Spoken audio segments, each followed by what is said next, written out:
This is Prep Period, an all-sports podcast by the Ventura County Star and the people at VCSPreps.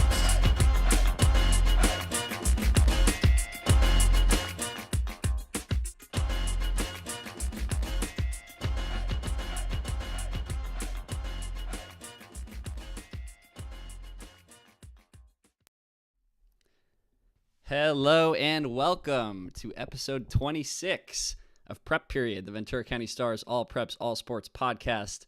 Welcome one, welcome all. My name is Dominic Massimino. He is Joe Curley. We are sports reporters here at the Ventura County Star with another exciting show for you today. It's winter sports playoffs galore today. Joe, just tell me how you're feeling real quick before we jump in. I feel like I'm on the treadmill and I need to reduce, I'm just catching my breath here after, a weekend with 12 semifinals, an open division final, scores of wrestlers qualifying for state. So, but yeah, wouldn't have it any other way. We're about to go over all of it right now. Gonna be a fun show. Yeah, it's we are working at breakneck pace, but I'm really excited about today's show because, the open division in the CIF Southern section is the very best of the best, right, Joe, across all these sports. And it's very rare that we have teams even, appearing in the open division playoffs. We talked a lot about Oak Park doing it in girls basketball. We have a second straight CIF Southern section open division champion in our coverage area, and that's Oaks Christian in girls water polo.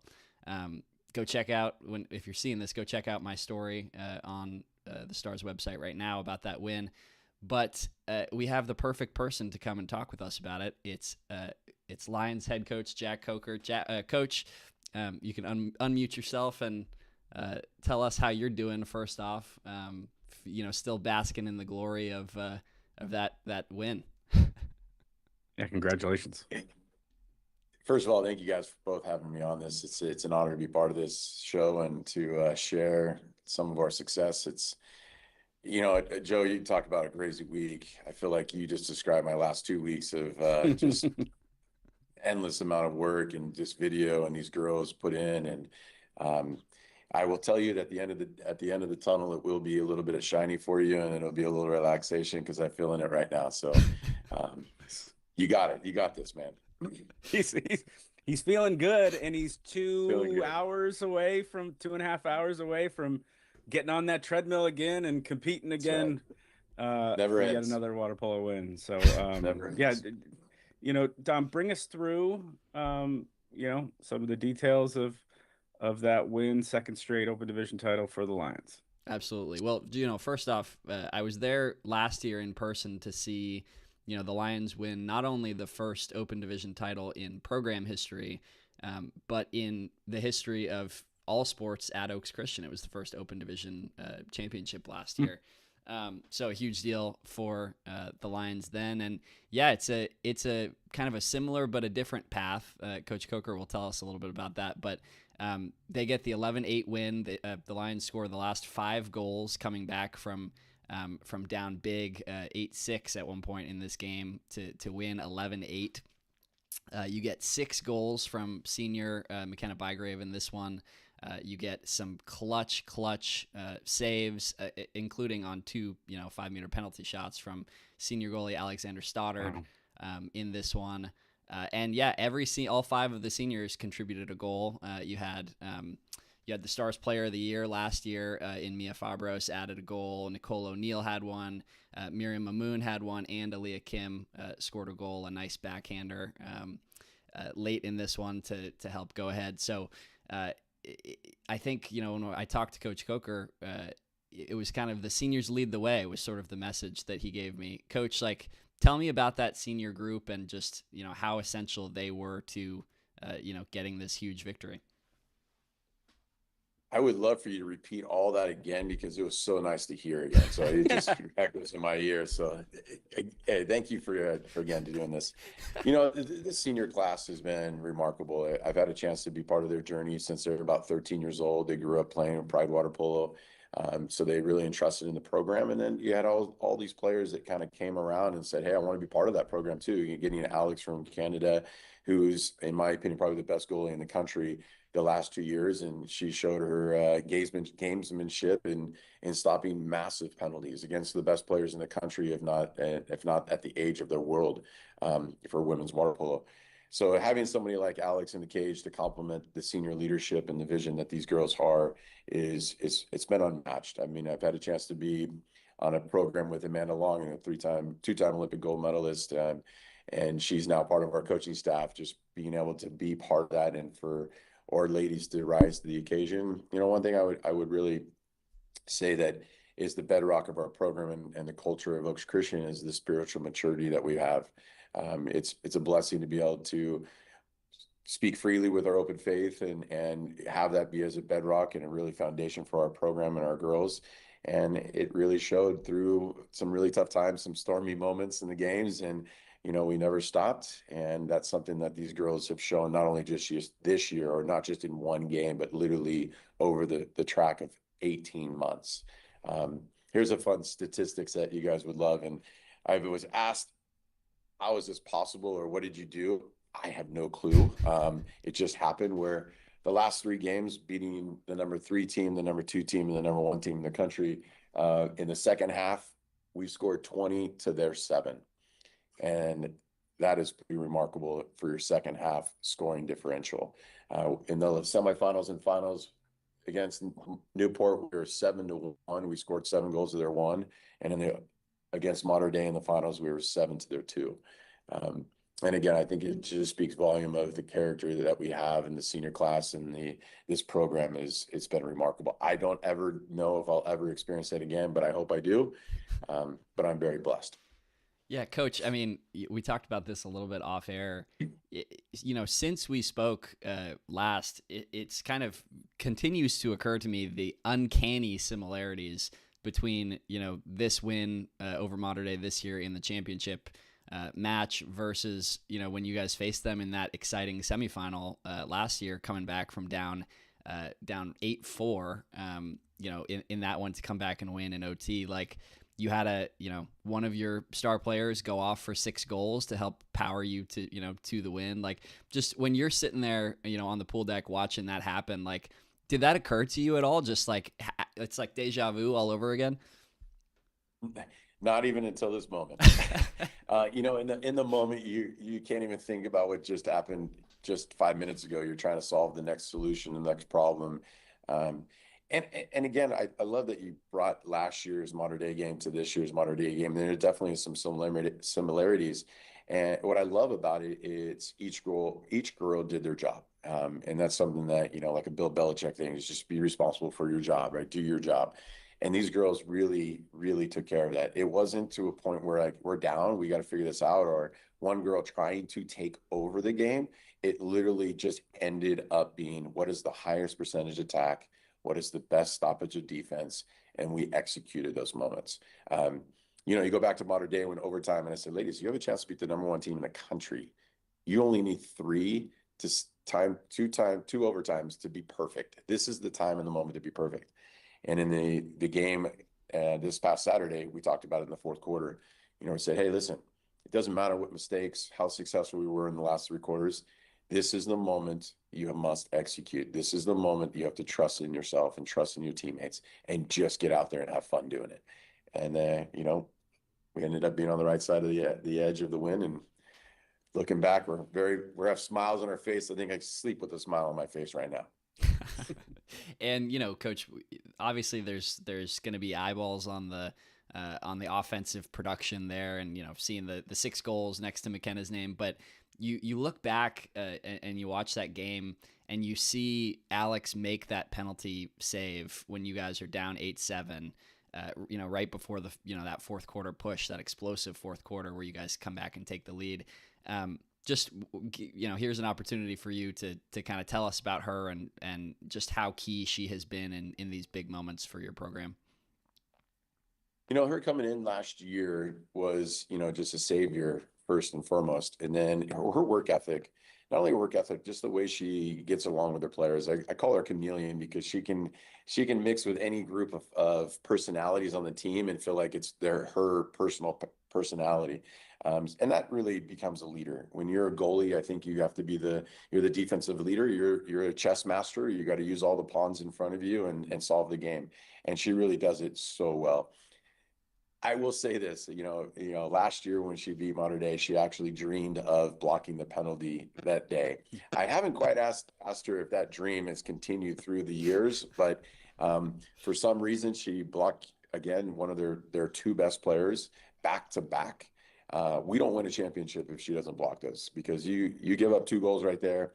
It defeats you a little bit. It kind of puts you on her heels, and then you're starting to, pressure gets to you an inch off the bar or an inch off a wake off a splash on the pool, misses a shot versus make a shot. So in my opinion, she's the MVP. She's a dominant player. We're not where we are unless we don't have her. So I'm very blessed to have the chance. And I pray, I feel bad for the next goalie that comes along and tries to fill those shoes, because those are pretty dang big shoes to fill.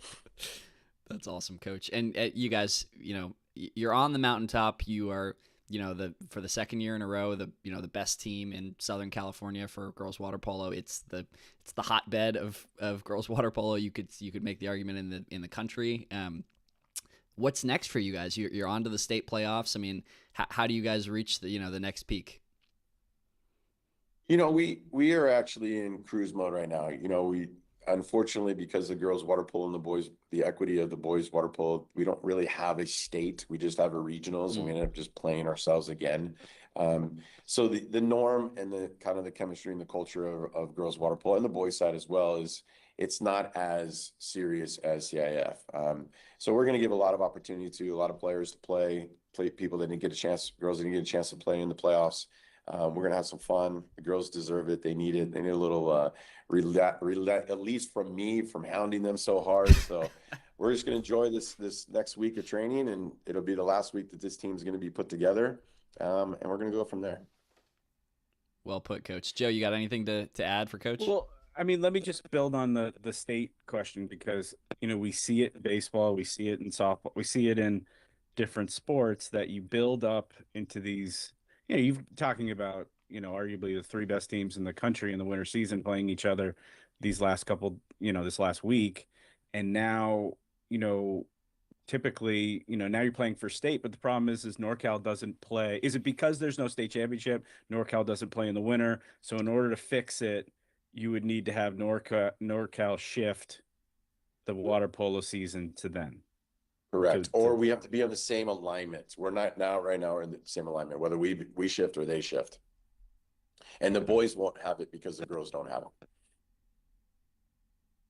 All right. Well, hopefully, that's sorted out, because we, obviously you guys want to play, Yeah. I'm sure you want a real state. Well, I don't know. You tell me. Who would you want to play?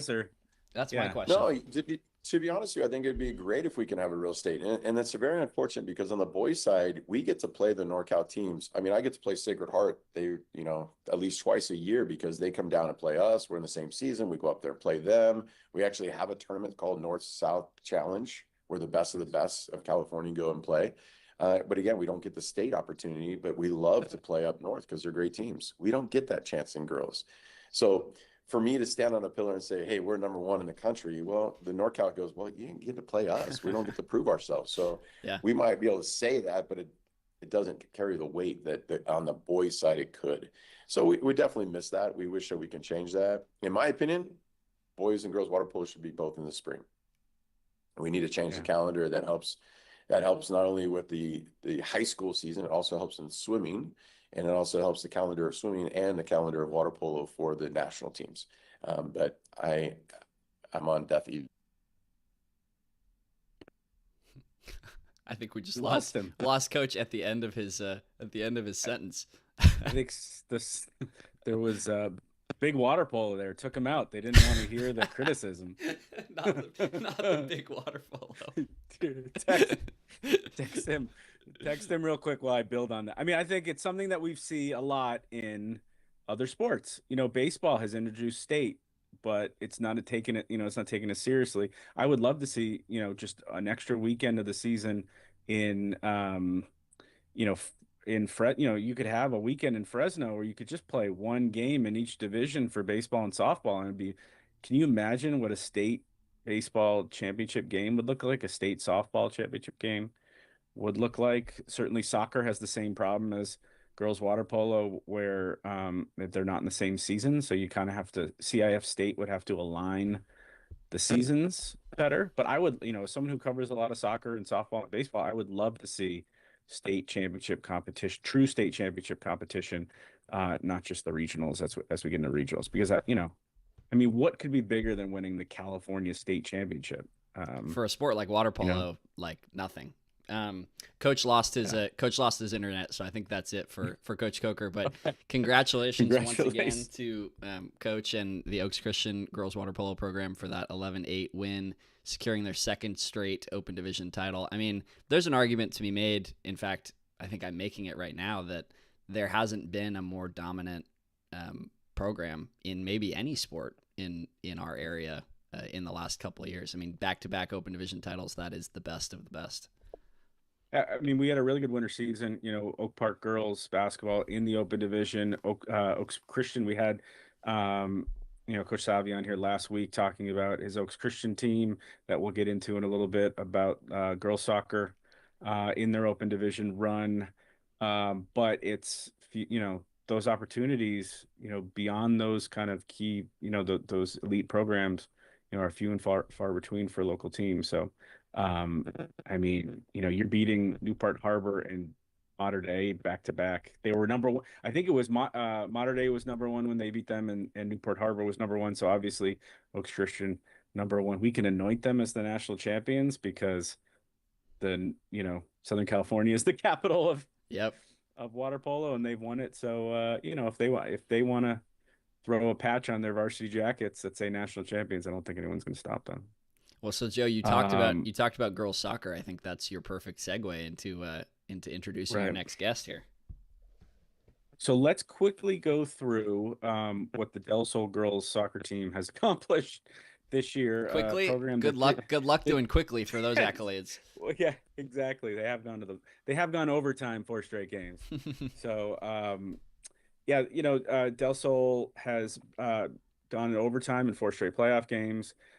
They've advanced on penalty kicks twice. I believe they've gotten 2 golden goals, right? That's the math, 2 and 2. 1-1 draw with host Sultana on Saturday in the Division 5 semifinal, all the way out in Hesperia. Natalie Orpeza, the sophomore, scored 9 minutes after the second half to give them the lead. Sultana equalized. After that, they went the full 100 minutes like they had the previous. Let me just get how they going.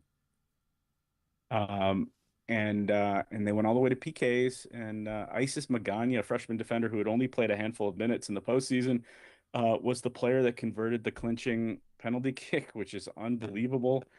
Freshman goalkeeper Carmen Sanchez, 4 saves in the shutout, which we think went for 10 rounds. We're not quite sure. The final score was 5-4, we think. And let's bring in Javi Figueroa, who is the head coach, as it says right there on his T-shirt, Del Sol Jaguars. Thank you guys for having me. Congratulations. Obviously, all of your brethren there at Del Sol have had very unique challenges, not just taking over programs, but creating programs. You are the answer to the trivia question of the first head coach in Del Sol history that's going to coach in a CIF championship game in a team sport. So, just bring us through this road these last couple of years and just how quickly you've gotten there with essentially a team of freshmen and sophomores. Yeah, it's been an uphill battle. It's been quite a bit of a challenge, to say the least, right?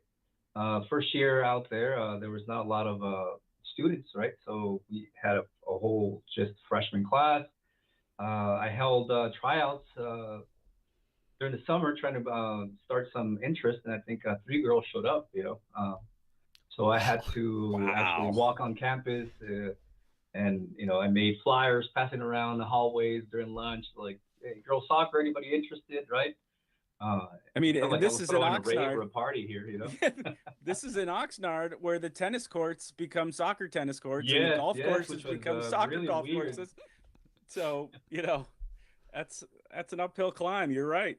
Yeah. I think it was just the beginning of something that nobody really knew where it was going to go.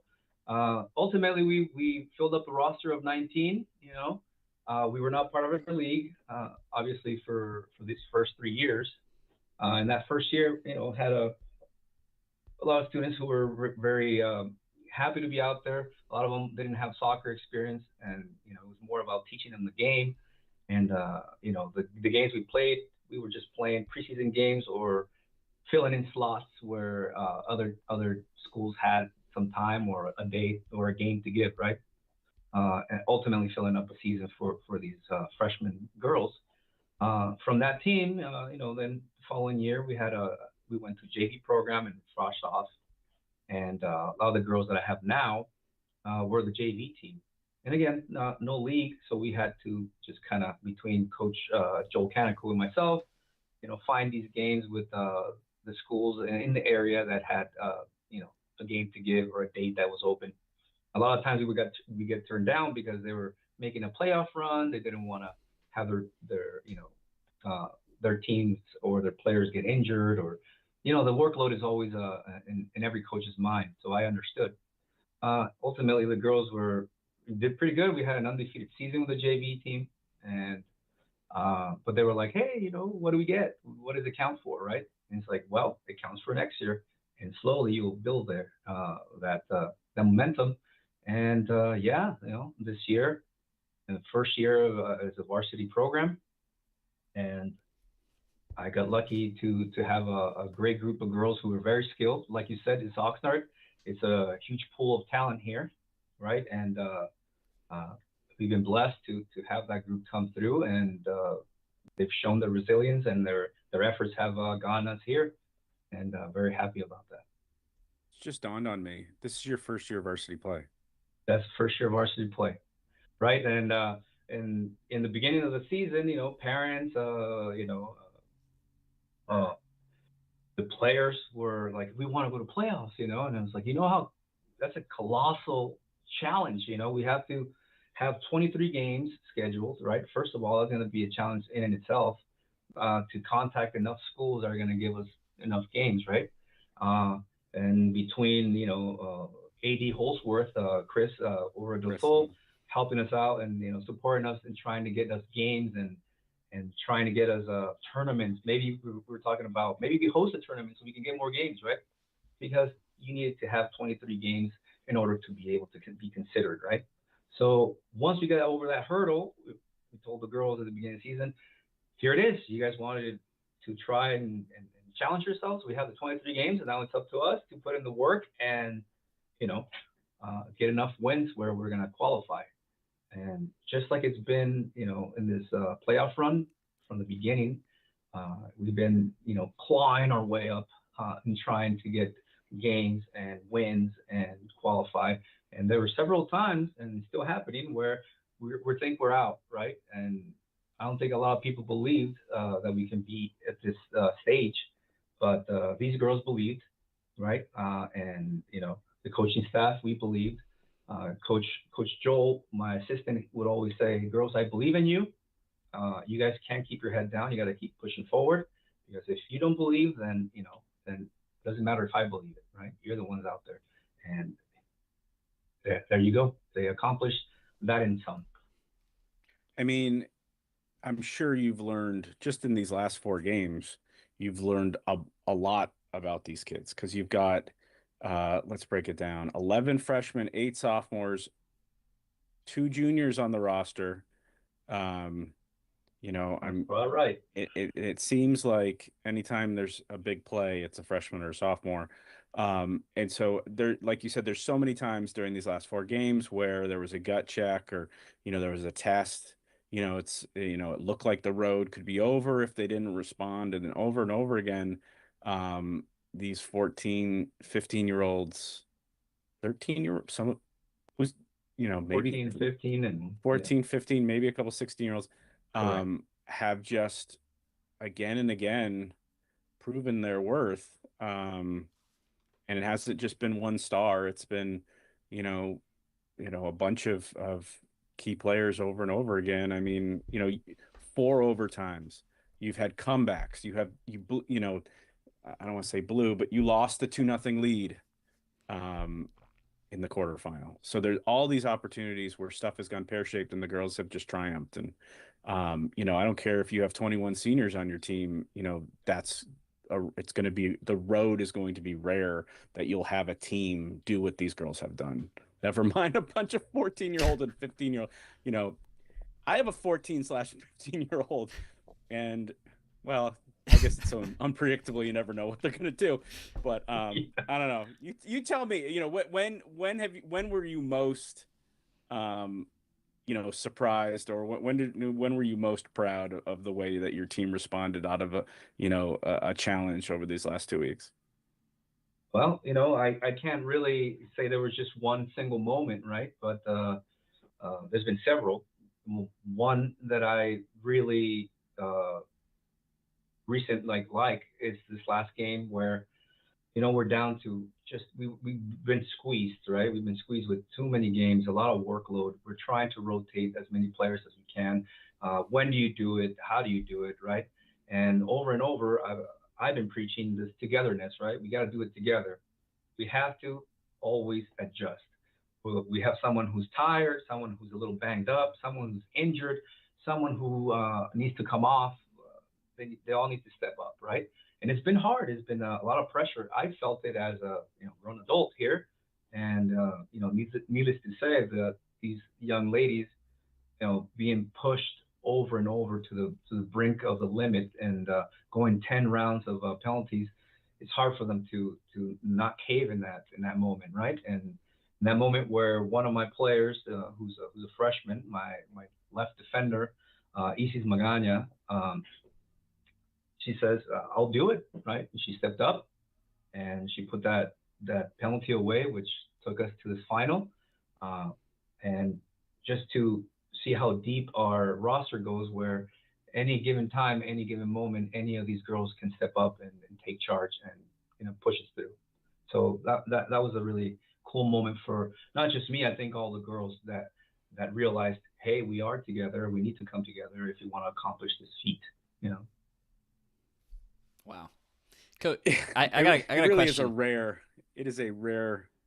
It's go ahead. Yeah, I was just. Go ahead, Don. I did a story in the fall, just talking with some coaches, talking with, football, volleyball coaches about this, being the first varsity season, and so many of the kids, told me essentially the pride and the kind of the hope to be able to do what their friends are doing at other schools. Their friends are at other schools in Oxnard, and they're in the playoffs. They're playing varsity sports, and these kids haven't been able to.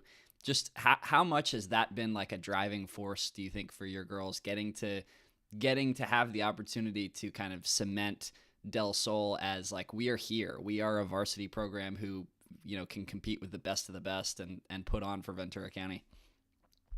Well, speaking of that, it's been an ongoing. It's almost like a backdrop, right? The school has been under construction since they started. It was a rough opening for to say the least. When they opened up the school, there was issues with electricity, with some of the facilities, and that kind of trickles down to the students, and so they feel that pressure of like, hey, well, what's going on? And then we don't have a field, we don't have a stadium, and so it's kind of like a poetic backdrop where this word that I keep using with my team is adjust, right? We don't have a field, so we've been practicing down the street over in a 40 by 40 space in Del Sol Park, right? And this is where we started. And sometimes the bathrooms were not open, and the girls didn't have a place to change, so they had to change in the locker room and then walk on over with us to the park, and then run our session as best as we can, fighting lights, right? Because it's getting dark. So we would always try and squeeze sessions in. And within that backdrop, like they start to kind of lose a little steam. We feel kind of like we're not being paid attention to, and we're trying here, and is always trying to keep them motivated, right? And self motivation is something that we've struggled with, but like you said, we push it, and towards the end there, they're the ones that respond. They turn around and they find a way. These girls dig deep and they go like, okay, now it's time. And sometimes I feel like they might not feel it. Maybe they're starting to give up, but no, they dig deep and they squeeze everything that they can out. And, you know, uh, every time that they felt like they were, counted out or that we blew it, it's like, nope, we pushed through, and someone, a group, a couple, right? There's always those girls that have led the way, right? My captain, Natalie Oropesa, my number 10, she's always there. If I ask her to play wide, I ask her to play in the middle, you're going to be a striker today, right? And sometimes she's like, okay, I'll do it. I feel the pressure, like you're calling upon me. Yeah, you're my captain, right? I go to, my striker who has a natural ability to get around obstacles, that's Alessandra Samarripa, who always finds a way to find the back of the net. And I ask her, hey, you got to cook something up, right? So I always ask of those that pair of girls, to take a lot more load, and they've responded time and time again, and I can't stress enough of my back line, right? So young, so tough, and they're really, really, like, in my opinion, they're beasts. I have Sofia Aguirre, who time and time again has responded and lifted the team up and inspired us and stepped in, even scored a goal to try to get us from another lead that we were giving up, right? And she steps up to tie the game, and then ultimately we win it. And all those little wins and all those little moments accrue and accumulate to lead us to where we are now. So I just want to give it up to them, right? My back line, Emma, who she comes out and she's like, I don't know if I can do this, and now she's my starter, and I go to her for all the time. And I mean, these girls have been through through a lot, right? And they're still standing, and they're still trying to fight, and they're still trying to accomplish this. All those after school afternoons or nights at Camino del Sol, and now you got that trip to Hesperia out of your system, and so all that's prepared you to go all the way to Coachella Valley and play, I believe, on the same surface that Grace Brethren football played a playoff game on. So I imagine that your final may be close to the experience that you had in the semis on that, we'll call it dry, natural, kind of the old time surface, the type of surface that we had in Oxnard before the district. Oh yeah, I mean, it brought back memories when I played, right? And oh yeah, the wet, muddy, dry grass, right? It's bumpy, it's not even. It's but like I've always told those girls, adjust, right? If we're in a park, we're in a park. And then recently, Rio Mesa, shout out to them for helping out and donating a field for us to have to train recently. And we've gotten used to that, and the girls are happy about it. And that's one of the things that translates with us adjusting all the time from different terrain, right? And also spacing, because we were working in a small space, and it shows in our games sometimes. We're very good at possessing, but we've been struggling with positional play, right? We're expanding the field and opening up the field and swinging the field. And we're trying to get these girls to understand that, and slowly they're starting to see what we're asking for, and we're being able to exploit that as we're growing as a team in the program, right? But yeah, and again, the new challenge is we're going to go back to terrain that's not very good, and I've already warned them about it, and so we're trying to get mentally ready for that. Well, congratulations on an absolutely unforgettable run. And the good news is, now, do you have to win to go to state? We're already qualified, win or lose. There you go. So we'll be, I don't know the details just yet, right? I think they're still trying to work those out. So Saturday is from not what I your was last told, is match, going to no be. matter what. Yeah, we get a chance to compete for that. It's a Tuesday, Thursday, Saturday games. Where and how, I don't know how it's going to work. I'm sure those We'll details find will out Sunday. Yeah, first the seeding is determined obviously by how you do Saturday. So go and win that game and be a D1 or a D, whatever number one seed. But congratulations to the Jaguars, and looking forward to following you guys as the only girls soccer team in Ventura County to reach a CIF Southern Section final. Jaguars are here, and they're just getting started, Dom. Just getting started. Indeed. With these 11 freshmen and 8 I sophomores appreciate and you 2 guys. juniors. So great job, Javi. I'll be in touch. And Thank you, Joe. I appreciate you. I'll see you at practice tonight. I want to say shout out to all my girls. All of you guys have contributed to this, so please don't feel left out. Julie, Alexa, Diana, Shout Bella, Aaliyah. I'm really proud of all you guys. Marjorie, Brooklyn, Bella, Rocha. Alexa Rosales, Carmen Sanchez, my goalkeeper. Cannot forget how much of a beast she's been, a leader, a stronghold from the back. So I thank you all. And Eileen, I'm proud of all of you guys. I want to see if he hit every single one of them on the There way you go, out. Coach. That was awesome. Great job, Avi. All right. Thank you, We'll guys. see you later. And See you later. yeah, keep on trucking. Another week. Let's go. Bye. All right. Thanks, Coach. All right. So let's quickly, how are we doing on time, bud? Doing awesome. We got 20 minutes. All right. So all the other news in Ventura County over the weekend, not as sunny, we'll say, as Del Sol and Oaks Christian. Girls soccer, Oaks Christian in the Open, Westlake in Division 1, Simi in Division 3, and Grace in Division 6 all fell. Oaks, their third straight attempt against Santa Margarita, they actually equalized in the early second half. They had a couple opportunities to take the lead all the way down in Rancho Santa Margarita against probably the number one team and maybe in the nation at this point in the winter season.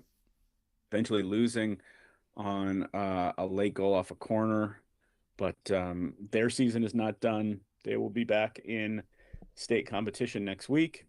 Same for the Westlake girls, who were shut out for just the third time all season at Newport Harbor. They lose in the Division I semifinals for the second straight year.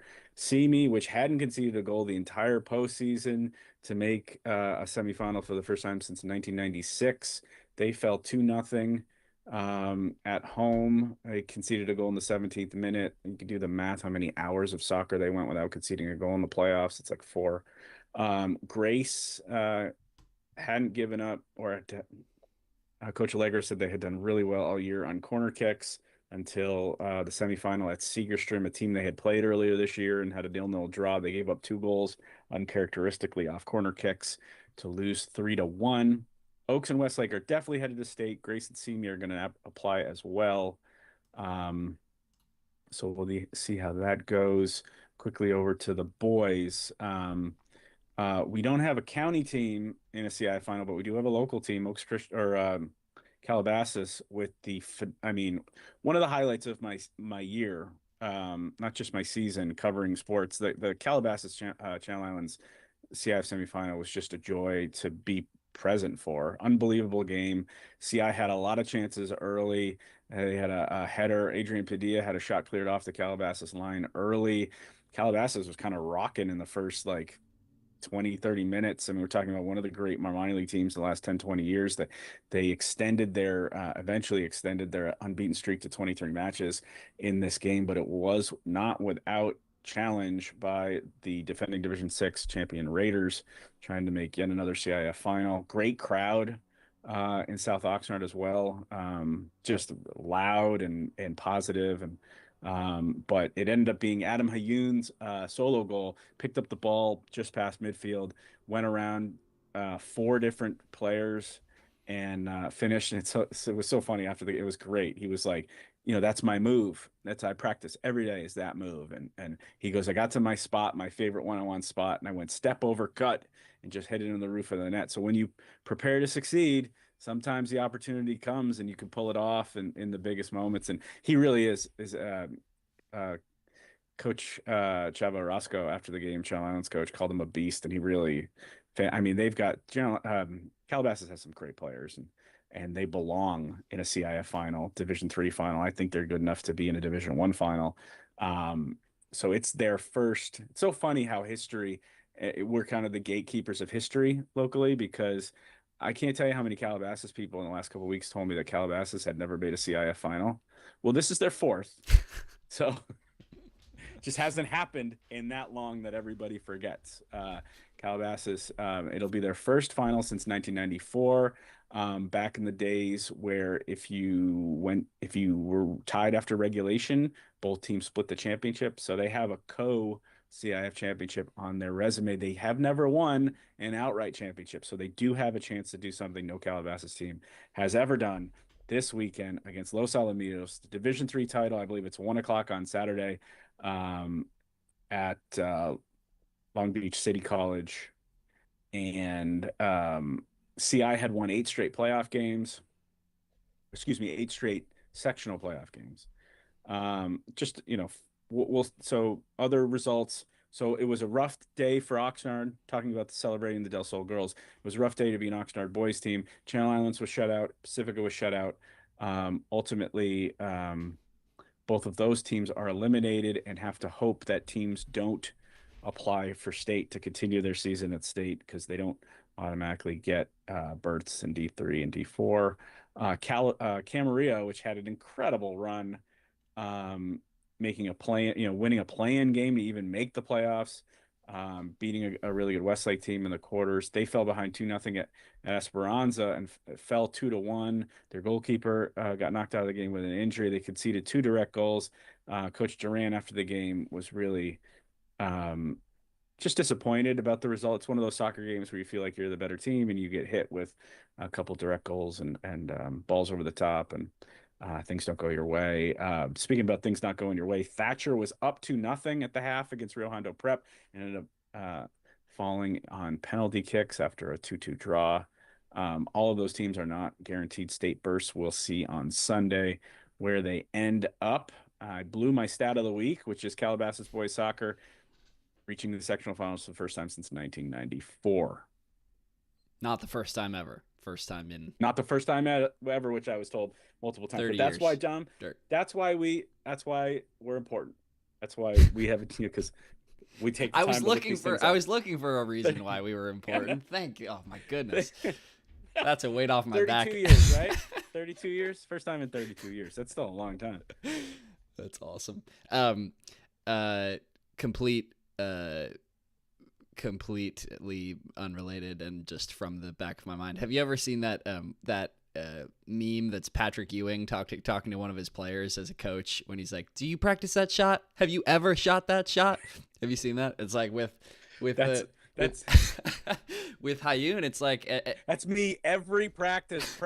Like with my 12-year-olds, every single practice, that's all they do. If you turn your back or you take a phone call or something, they're all at mid-court just hucking stuff up.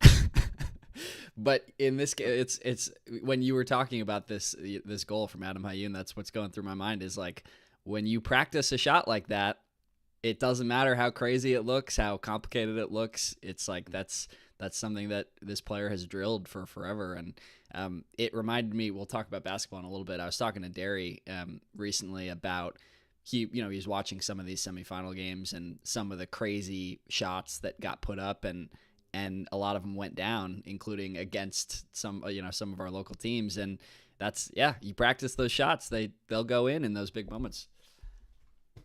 Yeah, sometimes you have to prepare to succeed. All right, wrestling. So 12 local wrestlers qualify for state, which is this weekend in Bakersfield. They were at the Masters meet at Sonora High in La Habra over the weekend. The breakdown was 8 girls, 4 boys. Brooklyn Bittner, Alexia Hernandez, Michelle Flores, and Allison Cortez made it a quartet of Rio Mesa wrestlers headed to Bakersfield. That's at 170, 120, 155, and 235. Arguably the favorite. Well, I think it's pretty obvious to say it. probably the favorite for our wrestler of the year, Madison Black. She's now 48-0, continuing her perfect season, capturing the 130-pound blue division title. She's the CIF Northern Division champion. She won 4 matches to advance to her third straight state meet. She finished 7th last year in her weight class. Newbury Park's Juliet Martin finished 4th at 135. She's on her way up to 99. Pacifica's Samya Bazile in 155 gold, and Pacifica's Shair Anzuris in 135 blue. They also booked their tickets to Bakersfield. So there's the 8 girls. Tell me about the 4 boys. Yeah, so Camarillo senior Josh Rakenya won the 150-pound gold division title on Friday, his 4th straight state title or state championship berth. That is, Yeah. He's a Cal Poly San Luis Obispo commit. And then you had Moore Park senior Noah Huss secured his trip to state with a second place finish in the 285-pound blue division. Calabasas junior Micah Wegman was 3rd in the 138-pound gold division. His second straight trip to state. He won the CIF Southern Section individual title last season. Last year. Yeah, finished 2nd in the Coastal Canyon division or Coastal Division Finals, February 14th. And then, 4 different wrestlers, 4 different schools on the boys' side, as opposed to 8 wrestlers from 3 schools on the girls' side. Yeah. You had Nordhoff freshman Xander Fraunhofer took 5th in the 144-pound gold division, earning his first trip to state. First trip, that makes sense. He's a freshman. And that state tourney is going to be Thursday through Saturday, the 26th through the 28th at Dignity Health Arena in Bakersfield, just over the mountains. Ventura Orthopedic Athletes of the Week. You'll see why we stuck this here. Alexia Hernandez, Rio Mesa freshman wrestler, first freshman Rio Mesa's girls wrestling program's history to advance the state championships, winning the 120 gold division at the Masters meet at Sonora. She's 43-7. She won the channeling individual title. She was 5th at the Eastern Division at CIF Southern Section. And then there's a familiar name that's our boys wrestler. I'm pretty sure it's not the first time he's won this award. Yeah, can't be. Josh Rakenya, senior from Camarillo. We were just talking about him. The 3-time CIF Southern Section individual champion, earned his 4th straight berth to the state championship when he won that 150-pound gold division title at the Masters meet last Friday. He's 24-2 on the season. Wow, reached the Masters after winning another Coastal Canyon League title and finishing 2nd in the CIF Southern Section Northern Division Finals. He's going to be competing at that state meet sometime between the 26th and the 28th up in Bakersfield. All right, so let's switch gears to the hardwood and go over what was an agonizing weekend for what they used to call the local cagers back in the day. That's a crazy. Basketball That's a players crazy were pull. cagers. That is a crazy detail that you just pulled out. That's what the basketball players were referred to back in the day because the courts were confined. To call them cage. You played in a cage. That you could completely have made that up, and I would just have to believe you because I have. That's just never. I've never heard. Never heard of before. that before. Never That's once heard about it. Okay. But the one thing that you've said that I can wholeheartedly agree with there is agonizing. That was the theme of the semifinal round for girls basketball. We had we'll go back in time. These shows come out once a week, and a lot happens in a week. So we had quarterfinals. It was on Tuesday and Wednesday of last week. We'll talk about that in a little bit. But the 3 teams that were still kicking by the time the semifinal round came around were Camarillo in Division II, Oxnard in Division III, and Oak Park in the Open Division. All 3 of those teams on the same night lose, and the total margin in all of those losses put together is 6 points. 6 points. 1 by 3, 1 by 2, 1 by 1. So, so that's what we talked with these coaches about. I was in person to watch Camarillo play host Saugus. They fall by 2, a heartbreaking loss. It was just a clutch shooting night from Saugus, and that's not to say that that's a rare thing or wouldn't have happened again. This is a Saugus team that shoots the ball really, really well. They hit 7 threes in this one. to take the lead late. It kind of overpowers a really solid night from Camarillo's 2 stars in Emerson Martin, who had 17 points, 6 rebounds, and 2 assists, and senior shooting guard Danny Rocha, who had 17 points and 2 assists. Rocha had 5 3-pointers all in the first 3 quarters of this game. Really, really impressive shooting performance. That's what kept Camarillo in it until late, when Emerson Martin took over and kind of tried to keep them in it. Great defensive play from one of the Saugus guards on what could have been the game deciding play. They get Martin going downhill.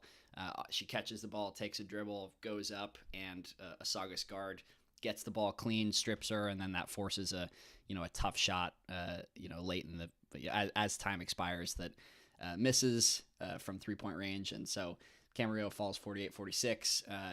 Another heartbreaking loss for Oxnard on the road at Murrieta Valley. They lose by 3. A last second heave from 3 that could have tied it does not go down.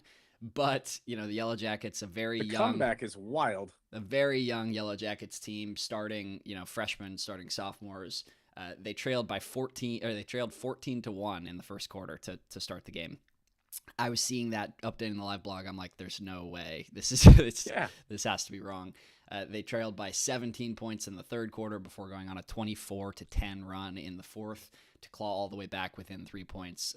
Like I said, the 3-point attempt from Jenica Becerra just inside half court misses. But I mean, as an Oxnard fan, as an Oxnard coach, having talked to Coach David Gunther, I mean, you can't be unhappy with this, having such a young team gain this playoff experience, with so many more years to come. You had forward Destiny Herrera scoring 15 points to lead the Jackets. Freshman Gia Angel had 11, so did Sarah Mateos, and Maya Cunningham added 9 points for Oxnard. A really fun run, and this is a team, again, just like Camarillo, that has qualified for the state playoffs. We're going to see play next week. And then finally, the closest loss of the round was Oak Park losing to Sage Hill 59-58. The Eagles never led in this game until 2:22 to play, when Maya Ortega gets a nice left-handed scoop layup to go up 58-57. That's their first lead of the entire game. They're clawing back the whole way. And then they give up a basket in transition that makes it 59-58. That ends up being the final score. Senior Charisma Flores had a night to remember in her final Southern Section playoff game of her career. She has 29 points, 5 rebounds, 3 steals, and an assist in this one. Maya Deschâtel has 8 points, 10 rebounds, 4 assists, and Ortega, who had that go-ahead basket late, finished with 8 points, 2 rebounds, and an assist in this one. It's funny, I mean, Oak Park, like we mentioned, is playing the best of the best all season to prepare for what they were hoping would be this Open Division playoff berth, the first in program history. They played Sage Hill December 6th. The final score of that one was 59-56, 2 points different from this one. So 2 really evenly matched teams. Sage Hill was the number 2 seed in this Open Division playoffs. The Eagles are feeling pretty good going into that state tournament with all the iron sharpening iron that took place earlier this season. But yeah, those are our 3 very, very narrow, very, very heartbreaking losses for girls basketball teams locally.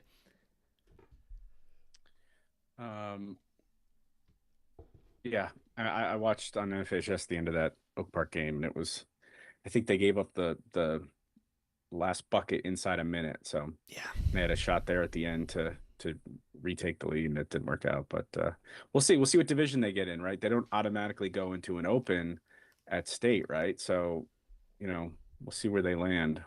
Indeed. Maybe they can make us work for a couple more weeks. Yeah, we're going to see where all 3 of those teams end up in the state playoffs when the brackets release on Sunday, March 1st, and then first round action is just 2 days later on the 3rd, Tuesday. So, and then just real quick, we'll go through a couple of the quarterfinals losses. The big one was Ventura, the number 1 seed in the Division I bracket. Another heartbreaker, 3 points. They lose to visiting Windward in Bob Tuttle Gym. They were down by as many as the lead that what am I trying to say 15. here? The margin that they were behind was 15 points, Yeah. 32-17 in the third quarter before rallying all the way back to tie the game late.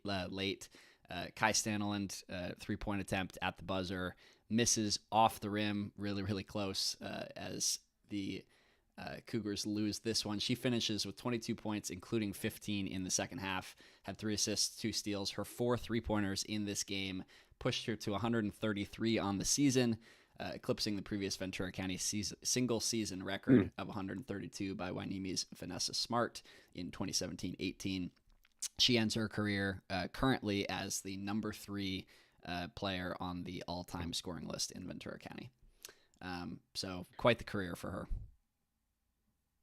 And someone who got better. I mean, I remember seeing her as a sophomore, thinking she was a senior. She was that good, and she just got better and better and better, and was really impressed with the way that she looked as a senior. And it's a shame. I would have loved to have seen that team get into state and make a run. And the atmosphere at Tuttle Gym, I'm sure that night was pretty fun, even with a 15-point deficit in the third quarter. My ears were ringing for 24 hours afterwards. I've said it before, and I'll say it again. The loudest crowd pop I've ever heard, and I think, who knows what will happen in my career, but I might ever hear, is girls basketball played in Bob Tuttle Gym. I mean, shout out to the fans from both teams. I got to say, Windward fans showed out as well, and just, I mean, some of those shots late, I had to kind of, bang my head against the wall, get the ringing out. And then, you had, Channel Islands in the Division IX semifinals, their first appearance in the CIF semifinals since 1997. They lose to Desert Hot Springs 50-39. They allow 19-10 run for Desert Hot Springs in the third quarter. That decides this one. Maki Placentia led the Raiders with 19 points, and Liana Bislig had 10. And then Foothill Tech in the Division 7 quarterfinals loses to Laguna Hills 46-33. They're in it right up until halftime, and then they're only able to score 9 points in the second half. Coach Chuck Ferris credited the Laguna Hills defense for really turning things up in that second half. Senior center Bella Baum had a 10-point, 21 rebound double-double. Clara Smith 21 rebounds. Yep. Yeah, that's why she has she's averaging something like something like 16 rebounds on the season. She's our leading rebounder in the area. Nice. Clara Smith had 10 points, 2 assists, and sophomore Jocelyn Morales had 8 points and 12 rebounds in this one. That's it. Except for boys basketball, the last team kicking. The last team standing was St. Bonaventure for another year. Another year, they are our last team to be playing playoff basketball. They give up a 12-0 run in midway through the first quarter that they just never really recovered from in this one. It's their first time not reaching the CIF Southern Section Finals in 3 years, but like I said, they still were the last local team to be playing. They lose to Valencia of Placentia. So let's try saying that five times fast. You were introduced to the 57 freeway. Is that what happened? Yep. They lose 57-39. And just shout out to the two, front court leaders who stuck around at St. Bonaventure through a kind of a mass exodus of players after last year's run. Senior forward Walter Moore finishes with 10 points and 8 rebounds, and senior Adam Ayala had 9 points and 6 rebounds in this one. Congrats to the Sarahs. A really solid run, considering the circumstances, and another great one for Coach Wolfgang Wood. All right, good job. Let's look at that. We're right at an hour. Right at an hour? Yeah. Nice. We'll focus on a couple soccer games this weekend and then get state competition next week. I'm sure you're already hard at work on All County. And don't forget, baseball, softball, spring season is underway. So I went, so we'll get moving on that real quick. That never ends, bud. Never ends. Best job in the world, though. Don't forget it. That's right.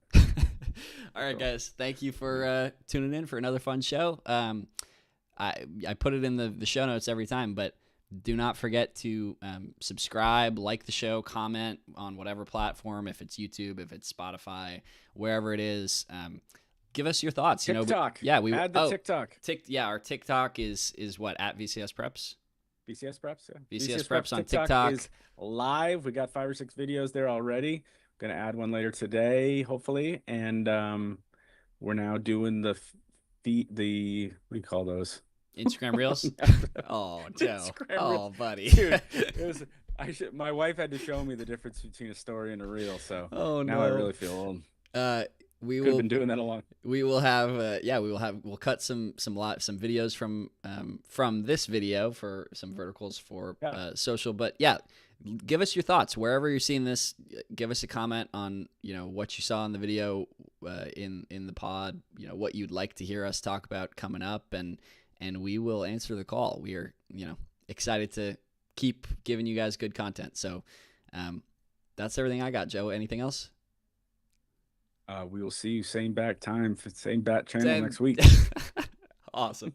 Appreciate you guys. Till next time.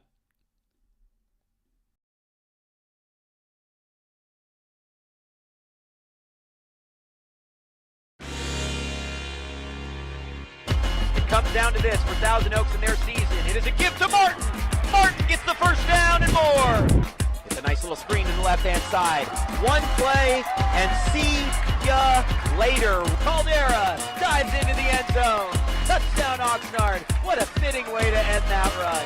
He's at the 40. He's at the 20.